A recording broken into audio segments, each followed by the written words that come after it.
Hi everyone. I recently came across a video called Understanding the Logic of TERFs on a channel I'd never heard of before called The Majority Report with Sam Seder, which has over 1.2 million subscribers. Obviously from the title we know it's going to be hostile to our proclamation of the fact that so-called trans women are men and trans men are women. The word TERF, when used by those who don't share the knowledge of that fact, is derisive. Most of those it's used against don't call themselves radical feminists. It's used against all real feminists, against socialists, against conservative, and even against trans-identifying people themselves. And of course the use of the word logic in quotes is intended to convey that there is nothing logical about what this cross-section of people disdained as TERFs believe. This video is apparently just the last few minutes of a show that was originally broadcast back in January of this year as a podcast called The Fraud of White Feminism, which I haven't listened to. The two women talking are Emma Vigeland, who is the host, and her guest Kyla Schuller, who is a professor of gender studies somewhere, and whose most recent book is entitled The Trouble with White Women, which I'm sure is of great interest to someone somewhere. And before that, she wrote a book called The Biopolitics of Feeling, Race, Sex and Science in the 19th Century, which is described thus. Schuller, I'm thinking that she wrote this herself, Schuller unearths the forgotten multi-ethnic sciences of impressibility, the capacity to be affected over time, to expose the powerful workings of sentimental bypower in the 19th century. The book challenges interpretations of sentimentalism as primarily concerned with emotional feeling and cultural production, revealing sentiment to function as a widespread technology of individual discipline and species modulation that enabled the deployment of bypower and its sciences of sex and race difference. Huh? Sounds absolutely gripping, but I'll wait for the film. I'm sure it'll be great. Let's jump in. Yeah, it was really important to me to show how that the logic of anti-trans feminists, who argue that trans women are not women, is actually part of white feminism, even though it's less obvious because we most often think of white feminism in terms of its racism. But there is a subliminal racism in the position of TERFs. I'll stop here just to say that my understanding of the term white feminism is that it's used derogatively about old school feminism as developed by predominantly white, middle-class, educated American women, and is said to focus on their needs to the exclusion of all others.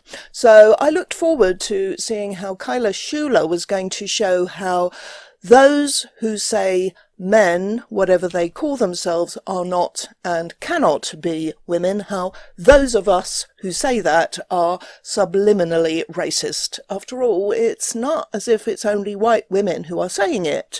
I showed this tweet by the wonderful Artless Feckle Blossom in a previous video. It's addressed to a different white woman, one who also talks rubbish. And I have a huge shout out to all the adult human females. That was Artless in Brighton back in, September. These are just a few of the black feminists who are putting their heads above the parapet publicly to say that men aren't women. So does Schuller consider them to be, honorary white feminists? Sounds kind of racist. And so I look at especially the role of the trans musician and sound engineer and activist Sandy Stone, who was part of a really important collective, a lesbian recording artist collective that sold hundreds of thousands of records in the 1970s and 80s called Olivia Records. And then Janice Raymond, who is an academic and author of probably the most important TERF book called The Transsexual Empire, who was supported a campaign to run Sandy Stone, the trans woman, out of Olivia Records in the 70s. And it was a successful campaign. Okay, Janice Raymond's book, published in 1979, was arguably the most important book on transsexualism for perhaps 3 decades, but it's about transsexuals, defined as men who have had genital surgery. Raymond described her book as focusing on the material and political questions of surgically turning men into so-called women. And I recall she said that about 85% of those seeking reassignment at the time she wrote the book were men who wanted to be women or thought they did. I still find it fascinating to read bits of it because it was so prophetic. So much of what she said has come to pass, and the only good news is that you can now read it for free online, and it includes a new introduction which was written some 15 years after publication, so 1994. I'll link below.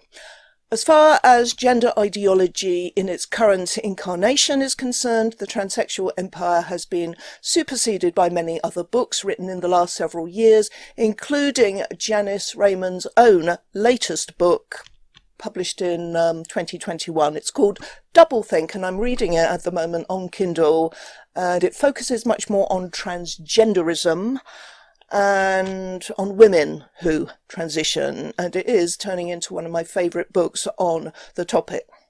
Now, for those who don't know the story, Olivia Records was a record company founded and run by a lesbian feminist collective in 1973, and they recruited a transsexual as a sound engineer. His name was Sandy Stone, and still is. He's still alive so far as I know, and is in his 80s now.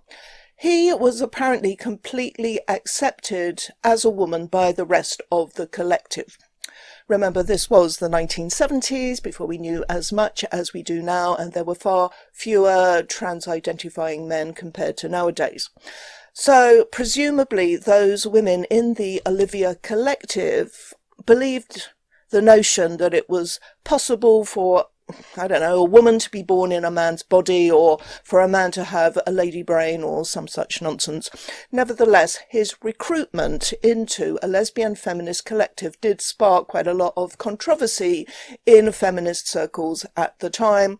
And in the Transsexual Empire, in a chapter called Sappho by Surgery, Janice Raymond offers a number of possible explanations as to why feminists would be prepared to accept a castrated man as a woman. And she names 3 such men, by the way, including Stone. The other one, or one of the others, was Renee Richards, the tennis player, but I can't remember the name of the third.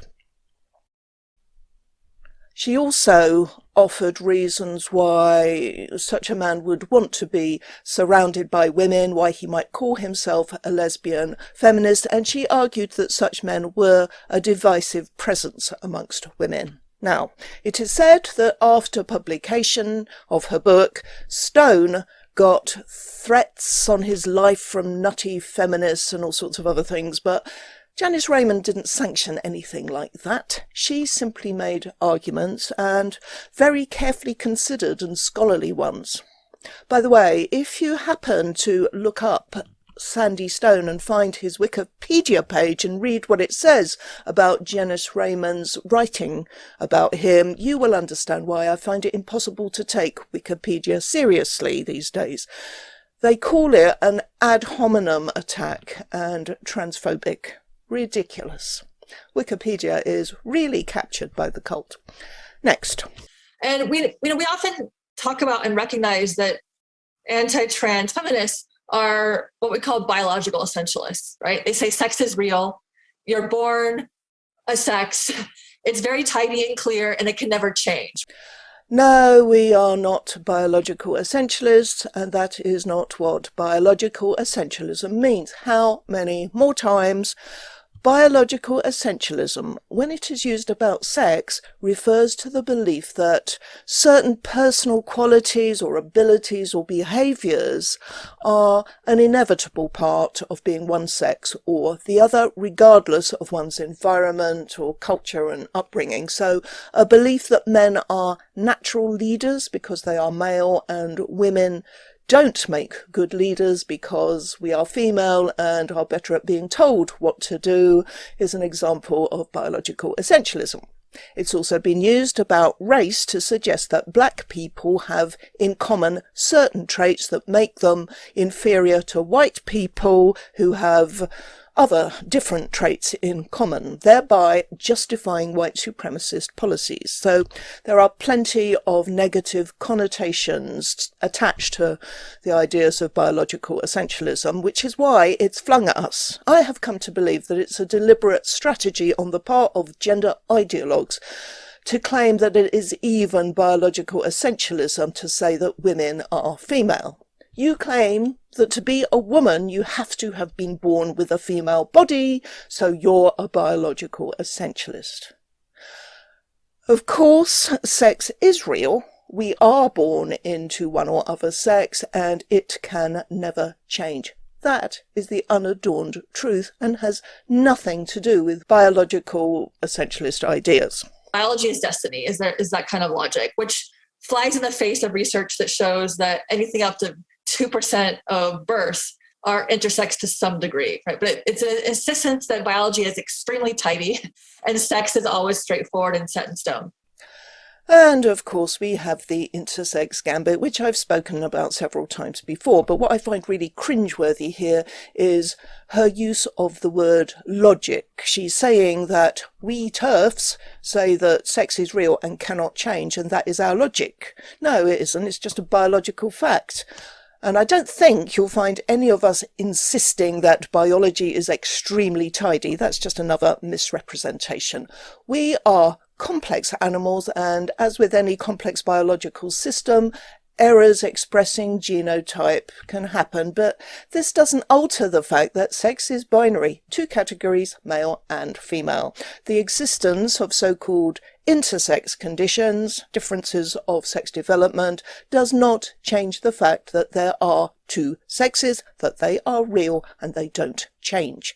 By the way, that 2% figure is off the wall. I believe it was Anne Fausto-Sterling who came up with it, and it has been thoroughly debunked. It is quite common to overstate the figure to obfuscate the fact that we are a sexually dimorphic species. And that, I was absolutely sure that TERFs are biological essentialists, but TERFs are also experience essentialists. And what I mean by that is that they say a trans woman can't be a woman also because she didn't have the experience of being a woman growing up. She didn't have the universal experience of menstruation or the universal experience of sexual harassment or any of the other elements of being in a female body. Okay, I'm pretty sure no feminist says a man can't be a woman because he doesn't menstruate, because that can be true of women too. Those things that are related to female reproductive function are things that only biological females can do, but you don't have to do them to be female. You're female because of the body you were born with, even if it turns out not to be in perfect working order. And it is because of our female bodies that probably pretty much every woman who has ever existed has experienced some kind of, let's say, unwanted, sexually motivated behaviour by one or more men. But I don't believe anyone has seriously argued that you can't be a woman if you've never been sexually harassed, as if it's some kind of essential rite of passage into womanhood. If, say, an older woman with all her critical faculties intact, apparently, insisted that she had never experienced any unwelcome sexual behaviour from a man, she might well be disbelieved and accused of being in denial. But nobody would say, well, she's not a woman, then. What Kyla Schuller is doing here is creating a straw man out of what women, and not just feminists, do say which is that being the target of such behaviour is pretty much an unavoidable part of being a woman, and men can't really know what that is like, not to mention all the other ways that women are disadvantaged compared to men, being demeaned and patronised and rendered invisible once we've passed a certain age. As Robin Morgan, a famous American radical feminist, once said, quote, "I will not call a male she. 32 years of suffering in this androcentric society and of surviving have earned me the title woman.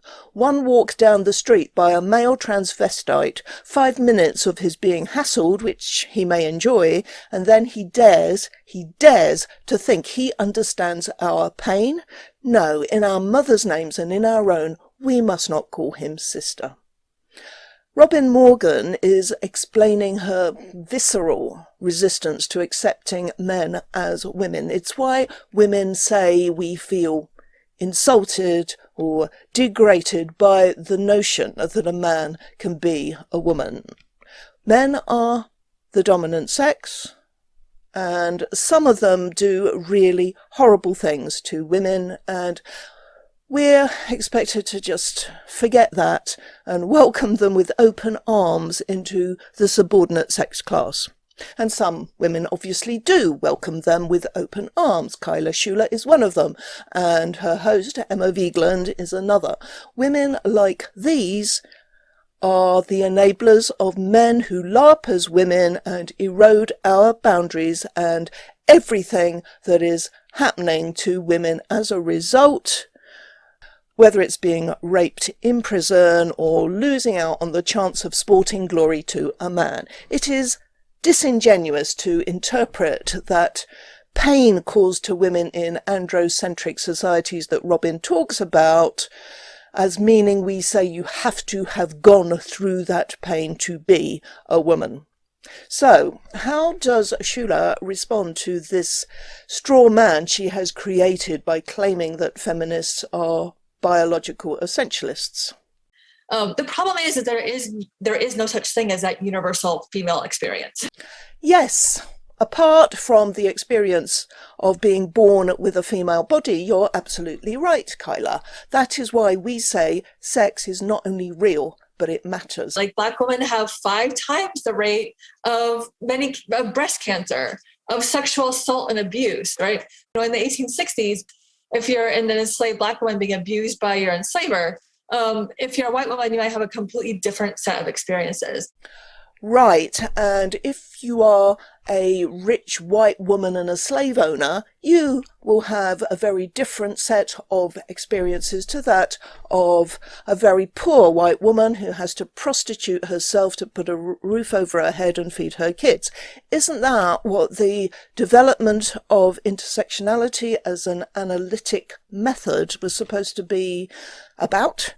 Recognising the diversity of women and how other axes of oppression like race and class intersect with sexist oppression under patriarchy.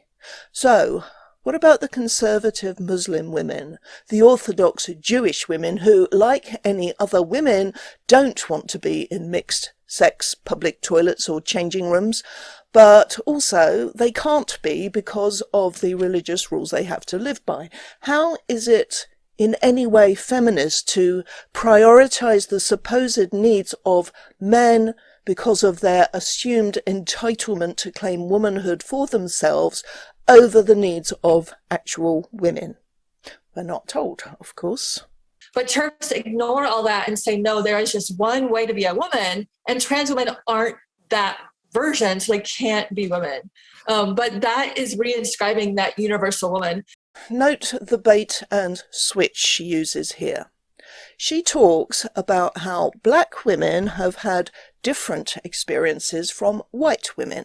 This is the bait, and we listen intently, going, yeah, mais oui, bien sûr, that's certainly true. And she follows that up with the claim that we, the TERFs, whom she's already said are part of white feminism, we ignore or dismiss those differences. We say there is only one way to be a woman. It therefore follows that we say that black women are not women. Except that she doesn't say that. Of course, she does a last-second switch to some other kind of women altogether, the trans women. She hasn't said anything about these trans women before. We are given no explanation as to what the differences in experience between trans women and any other women are. Do they get a higher rate of breast cancer? What about cervical cancer? What about cancer of the prostate? Might there be a clue in there that sex is real, that it can't be changed, and it matters?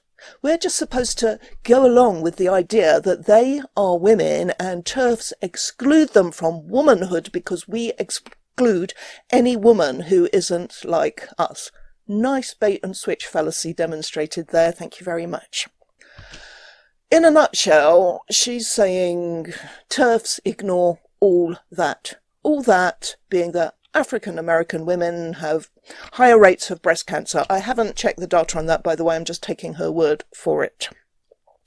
And that black enslaved women being abused by slave owners will have had a very different experience from white women, etc. We ignore all that and say men can't be women. But if we do accept that women have different experiences, which of course we do, does that mean that we have to accept that men can be women? How? Now let's deal with the false premise, which is actually a particularly silly and malicious lie. We say there is one way, not to be a woman, but to become a woman. And it's not hard. First, you get born female, then you grow up. Simple as that. Born female, make it through puberty into adulthood, and Bob's your uncle, and not your aunt. That clip comes from the very first video I made in my transgender ideology bad argument series, and in the second video in that series I showed examples of a very crude, racist, but unfortunately common trope of suggesting that black women were a kind of woman and so-called trans women were simply another kind. Here is one from just a few days ago by the irredeemably horrible Fox Fisher, who is a trans-identifying woman. Now, it seems to me that what we've heard Kyla Schuller say so far is not that different. As I said in that video, black women are female and trans so-called women are male. And that does stop you from being a woman because a woman is an adult human female. That is the only kind of woman there is. Beyond that biological fact, we are just human beings, and human beings are, of course, diverse. What we absolutely don't say is that there is just one way to be a woman or a man. We don't, for example, say that all women should be feminine and all men should be masculine, and we certainly don't say that if you more typically conform to socially constructed notions of masculinity, you're probably a man even if you're female. That is the kind of nonsense that underpins the ideology that genderists like Kyla Schuller are making careers out of, and which is having a catastrophic effect on many lives, not just women's lives. And the other piece of it is that they also often position men as oppressors, right? And that women need to be protected from men. It's a very simplified view of power where men oppress and women are oppressed. And that's kind of the end of the story for understanding contemporary politics. Well, it is the case that men as a sex class have, throughout history and across cultures, oppressed women. It is also the case that women have proven to need sex-based protections. Is she denying this? What is not the case is that anyone thinks it's as simple as that and kind of the end of the story for understanding contemporary politics. This is an absurd misrepresentation. It's a lie, and anyone who believes it is an idiot. Yet Schuller bangs on in the same vein ad nauseum. I'm skipping a bit where she goes on to claim that TERFs only see sex and don't accept that other forms of oppression matter. Of course we do. Of course we accept that, and we accept that to fight them it is necessary to unite with men and across class lines and across party lines, whatever. What Schuller says about what TERFs say is total manure. Now, I haven't said anything about the show host Emma Vigeland so far, but judging by her facial expressions like here... One way to be a woman, and trans women aren't that version, so they can't be women. But that is where she's like, geez, those darn TERFs saying those men aren't the right kind of women. You won't be surprised to hear this. Right, and then the point you make about biological essentialism, that is a step away from a white supremacist perspective, right? Where we are these static things and our environment or our skin color or the gender that we have been assigned at birth, that is natural. And anything unnatural is evil in and of itself. And that is very much in keeping with these themes that you've been discussing today. Don't you just love that adversary style of interviewing, really putting Schuller on the spot here, probing, questioning, playing devil's advocate, asking for evidence? Sorry, I mean that style of interviewing where you must pretend that the interviewee is speaking gospel truth and your job is simply to reinforce her message, however demonstrably false it is. Anything unnatural is evil. Oh, give me a break. I think that's absolutely right. And, my specialty as a scholar is in 19th century race science and the beginnings of a belief in biological essentialism about sex. And it actually turns out that when people got really, really attached to the sex binary, it was as a result of race science. And that literally it was race scientists who said white people have evolved the sex binary and nobody else has. So you're absolutely right to draw that connection. Okay, now I'm embarrassed for her. What the hell is she talking about? White people evolved the sex binary? Is she saying that before white people existed there were, more than two sexes? That our ancestors in Africa didn't reproduce by the fusion of two gametes? How does she think they did it then? She's giving white people rather a lot of credit here. And the other thing I want to point out is like the idea that a woman's experience, that there is a universal woman's experience ignores, as you say, all the class and race components to it as well, but ignores the often very traumatic experience of growing up trans in a society that is immensely hostile to that, where that is a set of its own unique experiences and trauma. And then someone like J.K. Rowling has very publicly basically devalued that or said that that is separate and distinct, when obviously there is no way to make that delineation except if you're trying to reach a conclusion that is bigoted. So Vigeland is similarly desperate to misrepresent real feminists, and she repeats the absurdity that we insist there is a universal experience of womanhood. I mean, how can they seriously think that? Who has ever said that or anything close to that? She then tells an absolutely despicable lie about J.K. Rowling and effectively calls her a bigot. Enough. This video has consisted of lie after lie. Not once have any of them said anything true about what we believe, except that sex is real, binary and unchangeable, and that is not a belief, it is a fact that they have done nothing to undermine.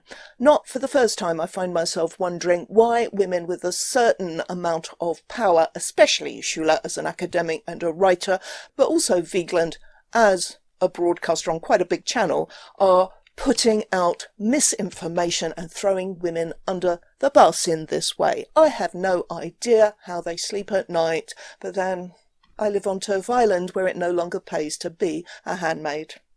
Enjoy the holidays, and I'll see you sometime after Christmas. Bye.